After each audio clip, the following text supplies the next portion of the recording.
অংশ হিসাবে 5 দফা দাবির ভিত্তিতে বীরগঞ্জ উপজেলা শাখা কর্তৃক আয়োজিত আজকের এই বিক্ষোভ সমাবেশ ও মিছিল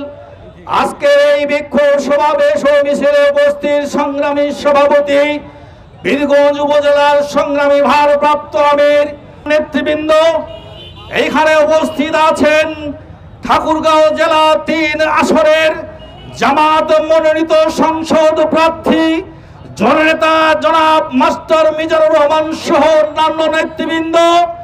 এখানে উপস্থিত সংগ্রামী মধ্যেই শুনেছেন আমাদের কেন্দ্রীয় সংগঠন অন্তর্বর্তী সরকারের কাছে 5 দফা দাবি তাদের কাছে পেশ করেছে।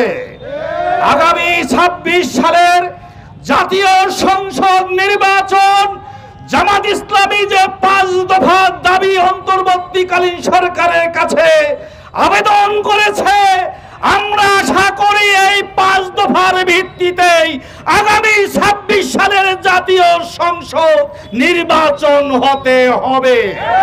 আমাদের দাবি হলো জুলাই আগস্টে যারা আহত এবং শাহাদাত বরণ করেছেন তাদের জুলাই সনদ আইনি ভিত্তি দিয়ে সেই আইনের ভিত্তির মাধ্যমে আগামী জাতীয় সংসদ নির্বাচন যদি আপনারা এটা করতে ব্যর্থ হন, তাহলে জুলাই আগস্টে যারা জীবন দিয়েছে, যারা রক্ত দিয়েছে, তাদের সাথে মূলত বেঈমানি করার শামিল।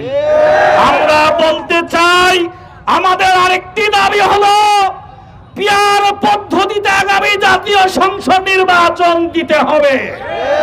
এর অর্থ হলো বাংলাদেশে অনেক দল রয়েছে, অনেক বড় ছোট দল রয়েছে।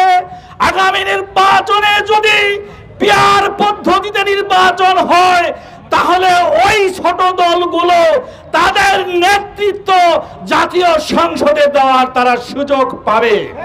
এই জন্য আমরা বলতে চাই আগামী 26 সালের এই সংসদকে যদি প্রাণবন্ত সংসদ করতে চান, এই সংসদকে যদি গ্রহণযোগ্য সংসদ করতে চান, তাহলে ছোট বড় যে সকল দল রয়েছে সমস্ত ওই পার্লামেন্টে প্রতিনিধিত্ব করতে হবে। সংগ্রামী বন্ধুগণ, আপনারা জানেন আমাদের কিছু বন্ধু সংগঠন তারা এখন বলতেছে এই পিয়ার কি জিনিস, এটা কি খায় না গায়ে মাখে, তারা না জানার ভান করে এখন জানতে চায় না।